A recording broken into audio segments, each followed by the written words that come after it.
Yang kedua itu adalah pemantulan pada cermin cekung atau cermin konvergen, pengumpul cahaya.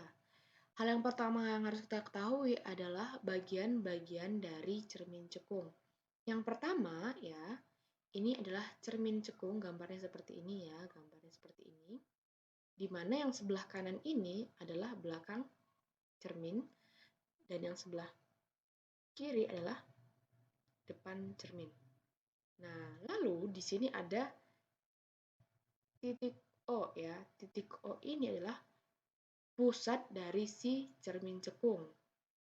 Lalu ada F di sini. Ini adalah jarak fokus ya, jarak fokus cermin. Lalu ada R. R ini adalah jari-jari kelengkungan cermin atau pusat kelengkungan cermin. Lalu di sini ada garis yang tegak lurus dengan pusat cermin, itu disebut dengan sumbu utama. Lalu ada yang disebut dengan ruang 1 cermin cekung, ruang 2 cermin cekung, ruang 3 cermin cekung, dan ruang 4 cermin cekung.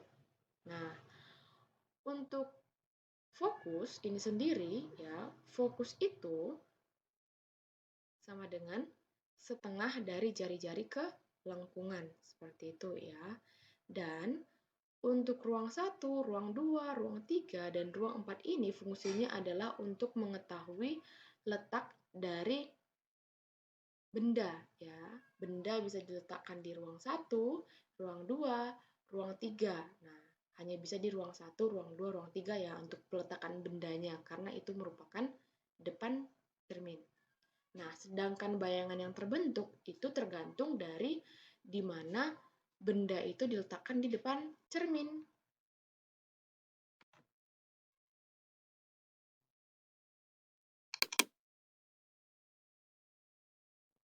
Oke. Ini merupakan sinar-sinar istimewa pada cermin cekung ya. Yang nomor 1 ya, perhatikan baik-baik. Sinar datang sejajar sumbu utama ya. Sumbu utamanya adalah yang ini.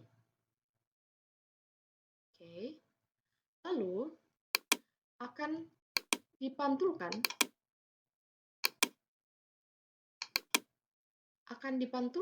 melalui titik fokus. Nah, perhatikan ya, ini adalah titik fokusnya. Yang kedua, sinar datang yang melalui titik fokus, akan dipantulkan sejajar sumbu utama. Nah, perhatikan ini, akan dipantulkan melalui atau sejajar sumbu utama, begitu. Dan yang terakhir, yang ketiga, sinar datang yang melalui titik pusat kelengkungan atau jari-jari kelengkungan ya, juga akan dipantulkan melalui titik itu juga ya. Dia akan dipantulkan kembali melalui titik ini juga seperti itu. Ya. Ini sepertinya mudah dipahami ya. Oke, kita lanjutkan.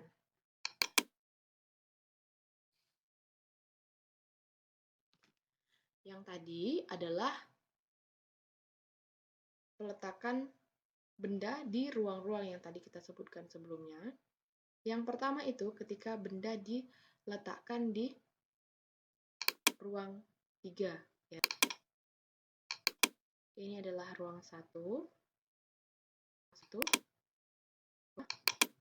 ruang 3. Nah, yang warna merah dan warna biru ini diperoleh dari sinar-sinar istimewa tadi ini. Ada sinar datang yang sejajar sumbu utama ya. Sinar datang yang sejajar sumbu utama akan dipantulkan melalui titik fokus. Lalu ada sinar datang yang melalui titik fokus akan dipantulkan sejajar sumbu utama. Nah, ternyata perpotongan dari sinar pantulnya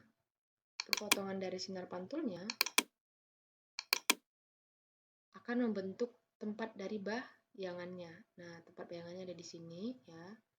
Tempat bayangannya ada di sini dan ternyata bayangannya terletak di ruang 2.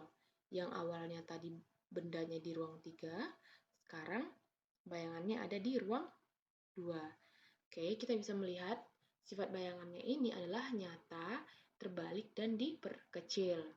Nyata itu karena bayangannya terletak di depan cermin, karena yang depan cermin itu nilainya positif. Terbalik karena melalui perjalanan sinar berdasarkan sinar-sinar istimewa, kita perolehlah bayangannya yang sifatnya terbalik seperti ini. Lalu diperkecil. Maksud diperkecil adalah, coba perhatikan ya, jarak dari cermin ke benda dan jarak dari cermin ke bayangan. Lebih besar jarak yang benda ke cermin dibandingkan bayangan ke cermin. Berarti sifat bayangannya adalah diperkecil, ya. Bukan hanya jaraknya ke cermin, ternyata tingginya juga. Tinggi bayangan ini lebih besar dibandingkan dengan, tinggi benda ini juga lebih tinggi dibandingkan dengan si bayangan ini. Seperti itu ya. Oke, kita lanjutkan ketika benda itu diletakkan di ruang 2. Oke, ketika benda diletakkan di ruang 2, ketika benda diletakkan di ruang 2, ini di ruang 2 ya, di sini di ruang 2. Nah, sinar datang sejar sumbu utama akan dipantulkan melalui titik fokus. Nah, lalu ada sinar datang yang melalui titik fokus akan dipantulkan sejar sumbu utama. Ternyata terjadilah perpotongan.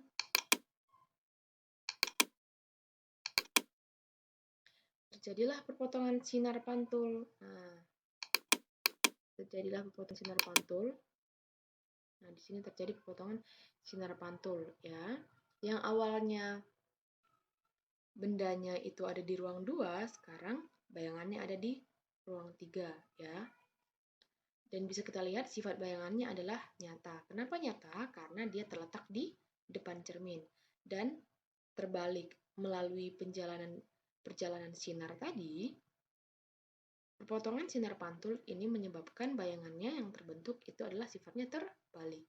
Dan diperbesar. Bisa kita lihat jarak dari cermin ke benda itu lebih kecil dibandingkan jarak cermin ke bayangan. Nah, jadi jarak cermin ke bayangan itu lebih besar, berarti dia diperbesar, begitu. Lalu yang selanjutnya, nah ini ketika benda ini diletakkan di pusat kelengkungan cermin atau jari-jari kelengkungan cermin. Tetap sama, sesuai dengan sifat-sifat sinar istimewa tadi, ya, sinar datang sejajar sumbu utama akan dipantulkan melalui titik fokus, dan apabila ada sinar datang yang melalui titik fokus akan dipantulkan sejajar sumbu utama. Ternyata pembentukan bayangannya, nah titiknya di sini, jadi bayangannya juga terbentuk di pusat kelengkungan. Berarti sifatnya adalah nyata, terbalik, dan sama besar. Nyata karena depan cermin, terbalik karena memang gambarnya dibalik ya, dan sama besar karena dia sama-sama terletak di pusat kelengkungan cermin. Yang di ruang 1, nah sekarang di ruang 1 ya. Ketika benda diletakkan di ruang 1, ya kita tetap memakai nih sinar istimewa pada cermin cekung, di mana sinar datang sejajar sumbu utama akan dipantulkan melalui titik fokus, dan apabila ada sinar datang yang melalui pusat kelengkungan cermin, akan dipantulkan melalui titik itu juga. Tapi kita lihat nih, ternyata di depan cermin tidak terjadi perpotongan dari sinar pantul. Jadi yang kita lakukan adalah memperpanjang sinarnya ke belakang cermin. Akhirnya, yang sinar pantul ini kan sinar pantul nih. Nah, sinar pantul. Ini sinar pantul. Nah, di sini juga sinar pantul ya. Nah, ternyata kan tidak terjadi nih perpotongan nih di depan cermin. Jadi kita harus menarik garis putus-putus ke belakang seperti ini. Akhirnya terjadilah perpotongan antara sinar pantulnya, tetapi terjadi di belakang cermin ya. Dan ini ada di ruang 4. Oke. Dan sifat bayangannya adalah maya, tegak, dan diperbesar. Mengapa maya? Karena terletak di belakang cermin. Nah, kenapa tegak? Nah, kita bisa lihat ya, dia tidak terbalik ya, berarti dia tegak. Kenapa diperbesar? Karena dari tingginya saja kita sudah tahu kalau bayangan ini diperbesar. Ketika benda diletakkan di ruang 1 pada cermin cekung, benda itu maya, tegak, dan diperbesar begitu. Oke, kita lanjut. Ya. Sekarang kita ke cermin cekung. Rumus dari cermin cekung. Nah, kalau rumus cermin cekung, ini menggunakan rumus ini. 1 per F sama dengan 1 per S plus 1 per S aksen. Ya. Dan untuk mencari fokus juga bisa S dikali S aksen per S plus S aksen. Atau untuk mencari perbesaran bayangan, simbolnya adalah M sama dengan S aksen per S sama dengan H aksen per H. Berarti kalian membandingkan jarak cermin ke bayangan per jarak cermin ke benda, seperti itu. Nah, di mana S itu sama dengan jarak benda ke cermin. S aksen adalah jarak bayangan ke cermin, F jarak fokus ke cermin, H tinggi benda, H aksen tinggi bayangan, M perbesaran bayangan, dan satuannya adalah berapa kali. Nah, misal diperbesar 1 kali, 2 kali, atau setengah kali, seperti itu ya. Kita langsung saja ke contoh soal.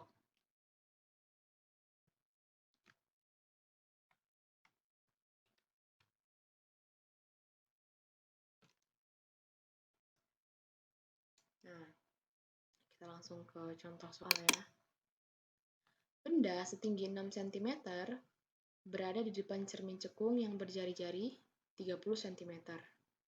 Bila jarak benda ke cermin 20 cm, maka tentukanlah jarak bayangan, perbesaran bayangan, tinggi bayangan, dan sifat bayangan. Oke, kita tulis dulu apa yang diketahui ya. Diketahui benda setinggi 6 cm, berarti H sama dengan 6 cm. Berada di depan cermin cekung yang berjari-jari. Nah, kalau dikatakan berjari-jari, berarti di sini adalah R. R sama dengan 30 cm. Nah, berarti kita bisa mengetahui bahwa fokus sama dengan setengah dari R. Oke, berarti fokus sama dengan setengah dari 30, ya, sama dengan 15 cm. Oke, bila jarak benda ke cermin 20 cm, berarti S sama dengan 20 cm. Maka tentukanlah jarak bayangan, perbesaran bayangan. Oke, yang ditanya adalah jarak bayangan, berarti S aksen, ya. Yang pertama itu ditanyalah X aksen. Yang kedua itu adalah M atau perbesaran bayangan. Ya. Yang ketiga itu adalah H aksen. Dan yang keempat itu adalah sifat, ya. Oke, kita ke S aksen dulu nih. Berarti dari rumus ini, rumus umum 1 per F sama dengan 1 per S plus 1 per S aksen, ya. Nah, kita masukkan nilai fokusnya adalah 15, 1 per 15 sama dengan 1 per 20 ditambah 1 per S aksen. Oke, nah berarti 1 per S aksen sama dengan 1 per 15 dikurang 1 per 20. Ya, berarti 1 per S aksen sama dengan 15 dan 20 kita bisa samakan penyebut yang yaitu adalah 60. Dibagi 15 itu adalah 4 dikali 1. Ya, lalu 60 dibagi 20 sama dengan 3 dikali 1 ya. Berarti 1 per S aksen sama dengan 1 per 60. Nah, berarti S aksen sama dengan 60. Begitu ya. 60 cm. Yang selanjutnya, kita mencari nilai M. Nah, untuk mencari M, kita mengetahui bahwa M adalah S aksen per S. Tadi kita sudah memperoleh nilai S aksen itu sama dengan 60. Berarti tinggal kita masukkan 60 per S. Nilai S di soal adalah 20. Ya. Berarti M sama dengan 60 per 20 sama dengan 3. Artinya dia diperbesar 3 kali. Oke, yang selanjutnya kita mencari H aksen. Nah, aksen ya. Nah, kita tahu bahwa rumus M sama dengan H aksen per H. Kita kan sudah tahu nih nilai M ya, 3 kali. Berarti kita masukkan M. 3 sama dengan H aksen itu yang ditanya per H. H nilainya adalah 6. Oke. Berarti H aksen sama dengan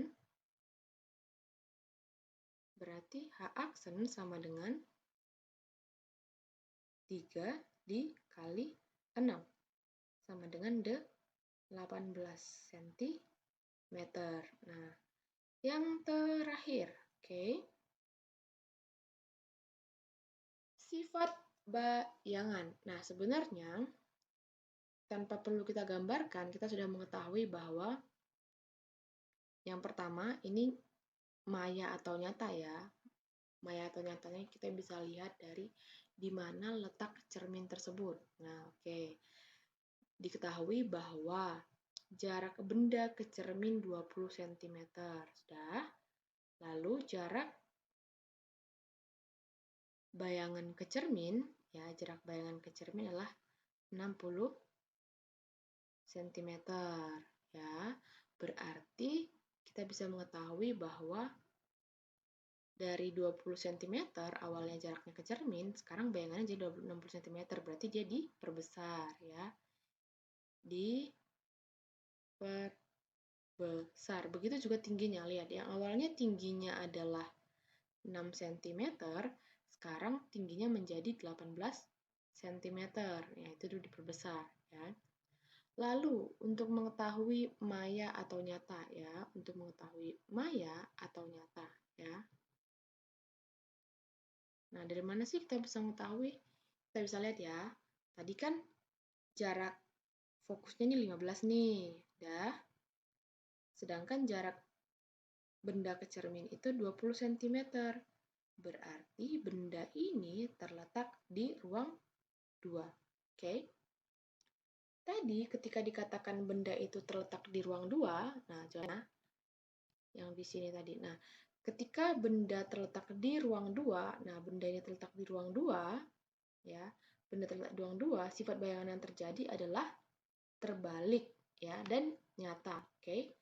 Terbalik dan nyata. Berarti karena di depan cermin, karena dia berada di ruang 2, sifatnya adalah nyata ya. Coba dicek lagi nanti PPT-nya ya, nyata. Diperbesar, nyata dan terbalik ya. Ini sebenarnya harus kita gambarkan dengan perjalanan sinar. Cuman tadi kan sudah dijelaskan nih di awal. Kalau misal benda itu terletak di ruang 1, benda terletak di ruang 2, ruang 3, dan bayangan yang terbentuk itu bagaimana. Begitu ya, benda itu bisa terletak di depan cermin dan bisa di belakang cermin. Begitu. Oke.